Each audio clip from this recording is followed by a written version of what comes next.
அனைவருக்கும் வணக்கம். முதல்ல பெருந்தலைவர் காமராஜர் அவர்களுக்கு பாரதிய ஜனதா கட்சியின் சார்பில் எங்களது வணக்கத்தை நாங்கள் தெரிவித்துக் கொள்கிறோம். இன்னும் சொல்ல போனா இன்று பெருந்தலைவருக்கு வணக்கம் சொல்கின்ற அஞ்சலி செலுத்துகின்ற உரிமை ஒரு கட்சிக்கு இருக்கிறது என்றால் அது பாரதிய ஜனதா கட்சிக்கு தான்.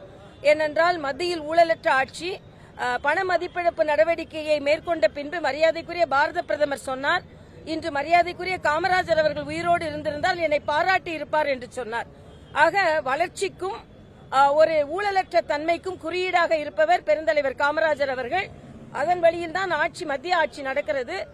அதனால் நாங்கள் அவருக்கு அஞ்சலி செலுத்துவதில் பெருமை கொள்கிறோம். இன்னொன்று, இன்று தமிழக முதல்வர் ஒரு மிகப்பெரிய முதல் பக்கம் விளம்பரத்தோடு ஒரு திட்டத்தை ஆரம்பித்திருக்கிறார்கள். உலகத்திலேயே முதல் முறையாக என்று சொல்கிறார்கள். இன்று மதிய உணவோடு கல்வியை கொடுத்தது பெருந்தலைவர் காமராஜர் அவர்கள். ஆக அவரின் பிறந்த நாளை ஒட்டி என்று போட்டிருக்கலாம். ஏன்னா அவரோட பிறந்த நாள் தான், அவர் தான் உணவோடு கொடுத்த அந்த கல்வியை கொடுத்தவர். அது மட்டும் இல்ல, மத்திய அரசு கொண்டு வந்த புதிய கல்விக் கொள்கையில் உணவோடு, அதுவும் காலை உணவோடு கல்வி என்ற ஒரு ஷரத்து இருக்கிறது. ஆக மத்திய அரசின் திட்டங்களை எடுத்து எப்பொழுதுமே தாங்கள் செய்வதை போல அவர்கள் முன்னிறுத்துவது தமிழக அரசிற்கு வாடிக்கையாகிவிட்டது. அதைத்தான் இப்பொழுதும் செய்து கொண்டிருக்கிறார்கள். எது எப்படி இருந்தாலும் குழந்தைகளுக்கு உணவளிப்பது மகிழ்ச்சி தான் என்பதை நான் தெரிவித்துக் கொள்கிறேன். அதே மாதிரி விக்கிரவாண்டியில் அவர்கள் பெற்ற வெற்றியை கொண்டாடி கொண்டிருக்கிறார்கள். இது வெற்றியே கிடையாது, என்ன கேட்டால் தோல்விகரமான வெற்றி தான் அவர்களுக்கு இன்னைக்கு கிடைத்தது. ஏன் இதை சொல்கிறேன் என்றால், தேர்தலில் எப்படியாவது வெற்றி பெற்றுவிட வேண்டும் என்று ஒரு கணக்கை வைத்து அதை வெற்றியை பெற்று அது மத்திய அரசிற்கு, தமிழக அரசிற்கு நற்சான்றிதழ் என்று சொல்கிறார்கள்.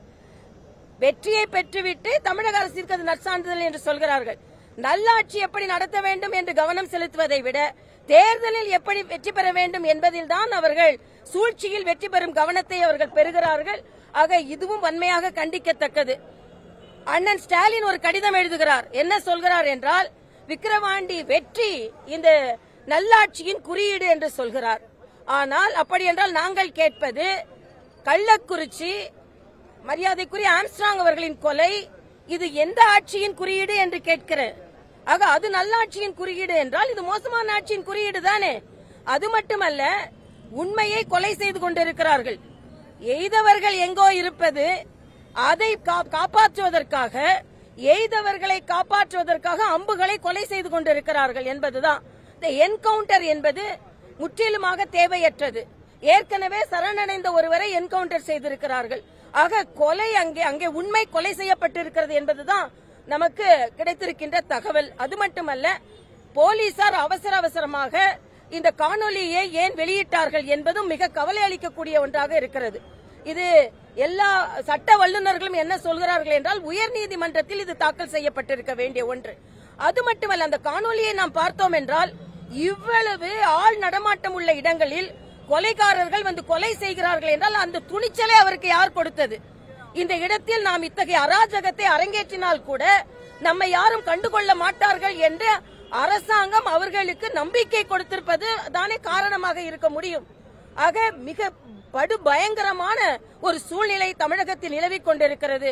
ஆனால் விக்கிரவாண்டி தேர்தலின் வெற்றியை கொண்டாடி கொண்டிருக்கிறார்கள் என்பதுதான், மக்கள் திண்டாடி கொண்டிருக்கிறார்கள் என்பதுதான் எனது கருத்து.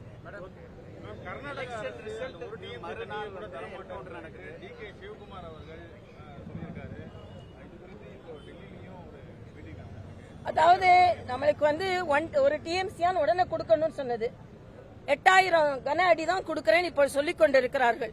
நான் கேட்கிறேன், உரிமைகளை நாங்கள் பெற்றுக்கொள்கிறோம், உரிமைகளை பாதுகாக்கிறோம் என்று சொல்லும் ஸ்டாலின் இப்ப என்ன சொல்கிறார்? கூட்டணி ஆட்சி தான் நடக்குது, நாங்க கூட்டணி ஆட்சி நடந்தா நாங்க எல்லா உரிமைகளையும் பெற்று தருவோம் என்று சொன்னார்கள். காவிரி உரிமை நீங்க பெற்று தரவில்லையே. ஆக காவிரியில் தண்ணீரை ஏன் நீங்கள் பெற்று தர முடியவில்லை? எதிர்கட்சியா இருக்கும்போது எவ்வளவு பேசுனீங்க, நடைபயணம் போறோம்னு சொன்னீங்க, ஆர்ப்பாட்டம் பண்றோம்னு சொன்னீங்க. இப்ப என்ன அமைதியாக இருக்கிறீர்கள் என்பது எங்களது கேள்வி. ஆக காவிரியில் நமது உரிமையை பெற்றுத்தர வேண்டும் என்பது அழுத்தமாக ஏன் அவர்களை கேட்பதில் பயப்படுகிறார்கள்? இங்க உள்ள காங்கிரஸ்காரங்களை கேட்கறதுக்கு பயம். இங்க உள்ள காங்கிரஸ்காரர்கள் திராவிட முன்னேற்ற கழகத்திடம் பெருந்தலைவர் காமராஜரின் ஆட்சி எப்படிப்பட்ட ஆட்சி? படிக்க வேண்டும் என்று சொன்ன ஆட்சியை, குடிக்க வேண்டும் என்று சொன்ன ஆட்சியோடு ஒப்பிட்டுக் கொண்டு இன்னைக்கு நடக்கிறதே காமராஜர் ஆட்சினா சரண்டர் ஆயிட்டாங்க காங்கிரஸ்காரங்க. அப்புறம் எப்படி அங்க இருந்து தண்ணியை கொடுப்பாங்க? அவர்கள்ட்ட இவங்க சரண்டர், இவங்ககிட்ட அவங்க சரண்டர் தான்.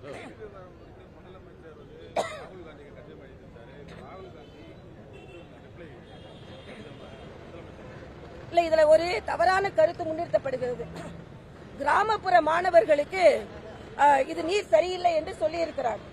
ஆனா 2 லட்சம் மாணவர்கள் பதிவிட்டு இருக்கிறார்கள். கிராமப்புற மாணவர்கள் பலன் பெற்றுக் கொண்டிருக்கிறார்கள். நான் கேட்கிறேன், ஸ்டாலின் ஒரு கணக்கெடுப்பை அவர்கள் வெளியிடட்டும்.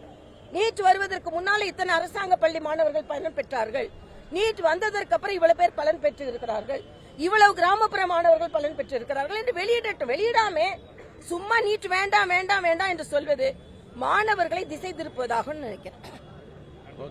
நன்றிமா.